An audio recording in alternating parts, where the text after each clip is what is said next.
Astaghfirullahaladzim lil muslimina wal muslimat. Bismillahirrahmanirrahim. Assalamualaikum warahmatullah. Puji syukur kita panjatkan kehadirat Allah Subhanahu wa taala. Karena hingga sampai saat ini, sampai detik ini, Allah Subhanahu wa taala begitu banyak memberikan kepada kita nikmat, terkhusus nikmat Islam serta nikmat Islam. Maka tak lupalah kita untuk senantiasa ingatkan hati kita, ingatkan diri kita untuk senantiasa bersyukur kepada Allah Subhanahu wa taala dengan ucapan Alhamdulillah ya Allah. Salawat serta salam tak lupa juga kita haturkan kepada baginda Rasulullah sallallahu alaihi wasallam. Semoga kiranya nanti Allah Subhanahu wa taala meridai atas diri kita dan baginda Rasulullah sallallahu alaihi wasallam berkenan memberikan syafaat kepada diri kita yang penuh dengan dosa ini. Allahu akbar. Dengan ucapan Allahumma salli ala Muhammad, Allahumma salli ala sayyidina Muhammad wa ala ali sayyidina Muhammad. Dan tak lupa juga kita untuk senantiasa bermunajat kepada Allah untuk mendoakan kedua orang tua kita. Semoga nanti Allah Subhanahu wa taala mengampunkan dosa kita dan kita termasuk dalam anak-anak yang senantiasa berbakti kepada kedua orang tua. Amin ya Allah, amin ya rabbal alamin. Dengan ucapan Allahumma ighfir li dzunubi wa liwalidayya warhamhuma kama rabbayani shaghira. Nama Allah Subhanahu wa taala yang ke-18 adalah Ar-Razzaq. Allah Subhanahu wa taala menyatakan di dalam Al-Qur'anul Karim dalam surah Az-Zariyat ayat 58, A'udzu billahi minasyaitonir rajim. Bismillahirrahmanirrahim. Innallaha huwar razzaq. Sesungguhnya Allah Subhanahu wa taala adalah Ar-Razzaq. Ar-Razzaq huwallazi khalaqal arzaq wal murtazibah wa awsalaha 'alaihim wa khalaqa lahum athbabat ma'tubihah.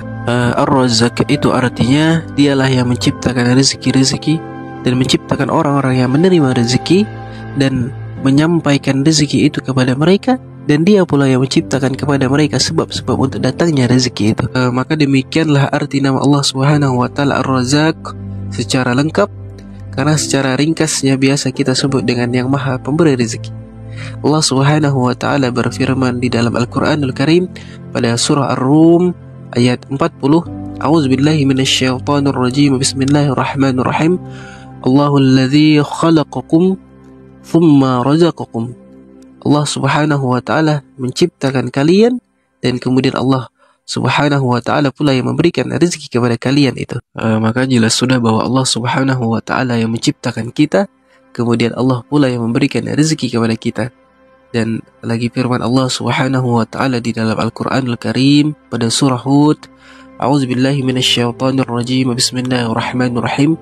Wa ma min dabbatin fil ardi illa 'alallahi rizqaha wa ya'lamu mustaqarraha wa mustawda'aha. Jadi Allah Subhanahu wa taala itu menciptakan kita dan menjamin rezeki kita. Dan Allah Subhanahu wa taala pula mengetahui tempat kita, walaupun kita ini tersembunyi di dalam kamar yang terkunci, Allah tahu, sehingga tidak ada kesulitan sedikit pun dalam menyampaikan rezeki kepada kita itu. Subhanallah. Ruya anna Musa alaihi salam inda nuzulin wahyi ta'allaqa qalbuhu bi ahwali ahli. Fa'amara Allah ta'ala ay yadriba bi'ama bi'asahu ala sakhat fansaqqat wa kharajat sakharatun thaniyah thumma daraba bi'asahu alayhi fansaqqat wa kharajat sakharatun thalitha thumma darabaha bi'asahu fansaqqat fa kharajat minha dudah kazzarrah wa fi famiha shay'un yajri mazzarra iza وربئ الحجاب إن سمع موسى عليه السلام فسمع الدودة تقول سبحان من يراني ويسمع كلامي ويعرف مكاني ويذكرني ولا ينساني. Subhanallah. Diriwayatkan bahwa Nabi Musa alaihissalam begitu beliau menerima wahyu daripada Allah Subhanahu wa taala menjadi rasul, begitu menjadi rasul, Nabi Musa ini ditugaskan oleh Allah Subhanahu wa taala mengajak manusia untuk ke jalannya Allah, termasuk Fir'aun.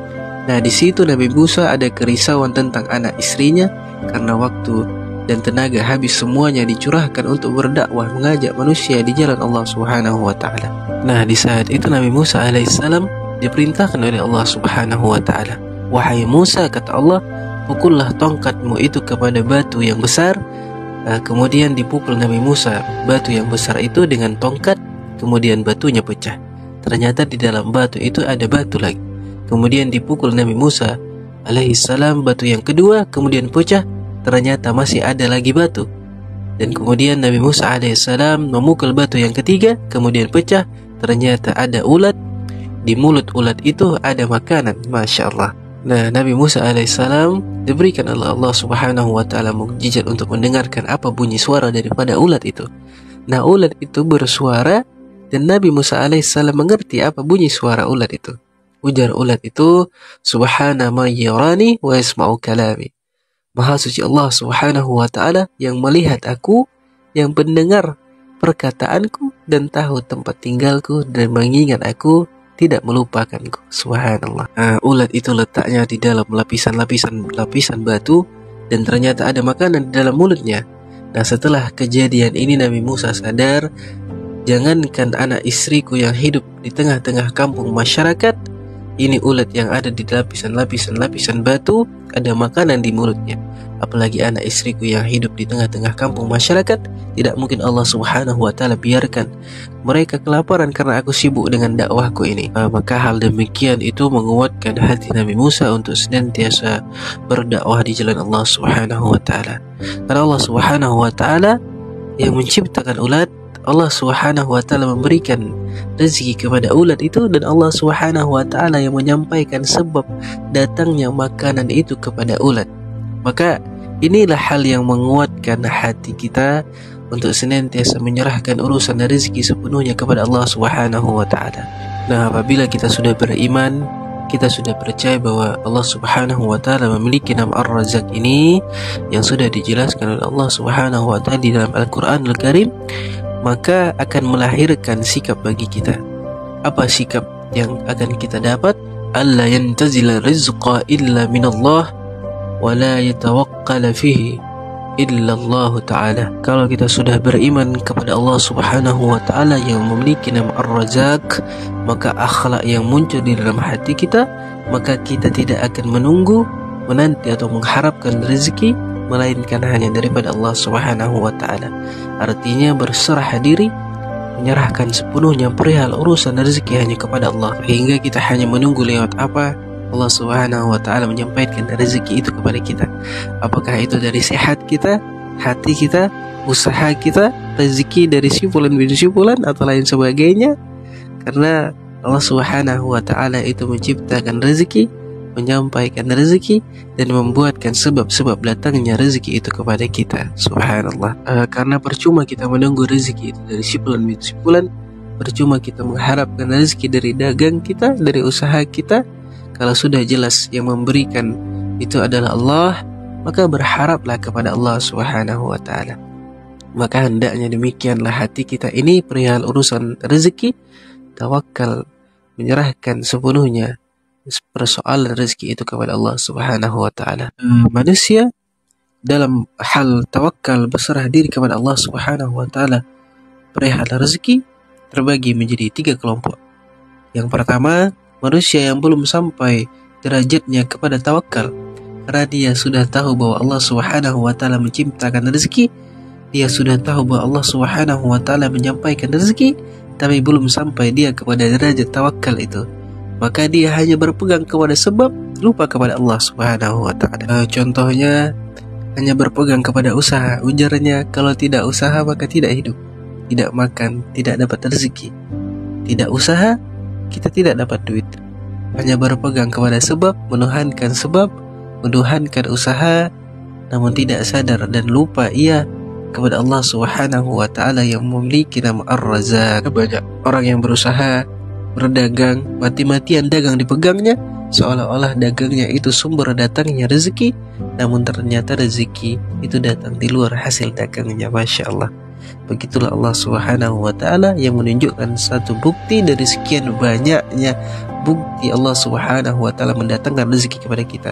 Maka jangan sesekali kita berpegang kepada dagang kita itu, tapi berpeganglah kepada Allah subhanahu wa ta'ala. Maka yang kedua, orang yang sudah sampai derajatnya kepada tawakal dan yakin dia beriman kepada Allah subhanahu wa ta'ala, maka ia hanya diam di rumah, sibuk untuk belajar ilmu, sibuk beribadah kepada Allah subhanahu wa ta'ala, sedikit pun tidak ada pikiran duniawi, apalagi untuk berusaha dunia. Urusan rezeki 100% aku serahkan kepada Allah subhanahu wa ta'ala. Tugasku hanya beribadah kepada Allah. Contohnya siapa? Contohnya Maryam, ibunda Nabi Isa alaihissalam, hanya diam di dalam mihrab, tugasnya hanya beribadah kepada Allah Subhanahu wa taala. Begitu masuk Nabi Zakaria ke dalam mihrab, ada makanan. Masya Allah. Kullama dakhala 'alaiha al-mihrab wajada 'indaha rizqah. Qala ya Maryam, anna laki hadha? Qalat wa min 'indallah. Nabi Zakaria bingung. Wahai Maryam, dari mana ini datangnya makanan, buah-buahan? Karena Maryam ibundanya Nabi Isa alaihissalam ini hanya diam di mihrab, fokus beribadah kepada Allah Subhanahu wa taala. Dan apa jawabnya? Min 'indallah, datangnya daripada Allah Subhanahu wa taala. Subhanallah. Kemudian derajat yang paling tinggi, tawakal yang paling tinggi di sisi Allah Subhanahu wa taala ialah orang yang berdagang, bertani, berternak dan lain sebagainya, tapi hatinya sedikit pun tidak berpegang kepada usahanya itu, hanya berpegang ia kepada Allah Subhanahu wa taala. Contohnya ibunda Nabi Musa alaihissalam. Karena sewaktu Maryam sebelum mengandung Nabi Isa, diamnya di dalam mihrab, tugasnya hanya beribadah kepada Allah Subhanahu wa taala. Setiap hari ada makanan, menunjukkan makam tawakal yang kedua tadi. Namun setelah ibunda Nabi Isa alaihissalam, Maryam ini melahirkan Nabi Isa, melahirkannya bukan di mihrab, tetapi di suatu tempat, di kebun, pas di bawah batang pohon kurma. Kemudian Allah Subhanahu wa taala berfirman kepada Maryam, wahai Maryam, goyangkan batang pohon kurma itu, niscaya gugur buah daripada pohon kurma itu. Subhanallah. Maka demikian itu naiklah tingkatan derajatnya Maryam karena sudah melahirkan Nabi Isa alaihissalam. Naiklah derajat Maryam kepada maqam tawakal yang paling tinggi di sisi Allah Subhanahu wa taala. Izzi alaik, kata Allah, goyangkan pohon itu, tusakit alaika rubatan zaniyah, niscaya dia akan menggugurkan buah kepada engkau, yang menunjukkan bentuk berusaha dan tawakal kepada Allah Subhanahu wa taala.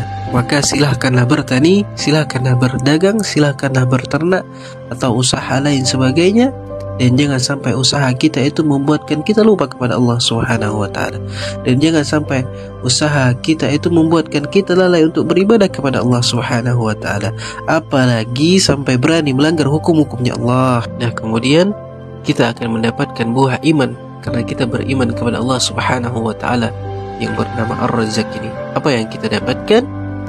Ayyakuna sababan li usulil arzaq ila ibadillahi ta'ala bi af'alihi wa aqwalihi wa ahwalihi. Ketika kita sudah beriman kepada Allah Subhanahu wa taala, sudah percaya bahwa Allah Subhanahu wa taala memiliki nama Ar-Razzaq ini, hendaknya kita menjadi sebab sampainya rezeki-rezeki manusia. Contohnya sukaan membantu orang, sehingga kita ini menjadi sebab datangnya rezeki Allah Subhanahu wa taala kepada mereka-mereka yang membutuhkan. Masya Allah. Ada orang kesusahan datang kepada ia, maka dibantunya dengan kadar kemampuannya sehingga dia menyebabkan orang lain mendapatkan rezeki. Karena orang yang kikir dengan hartanya, orang yang kikir dengan perbuatannya, orang yang kikir dengan doanya, orang yang kikir dengan pemikirannya, jelas dia belum beriman dengan nama Allah Subhanahu wa taala Ar-Razzaq ini.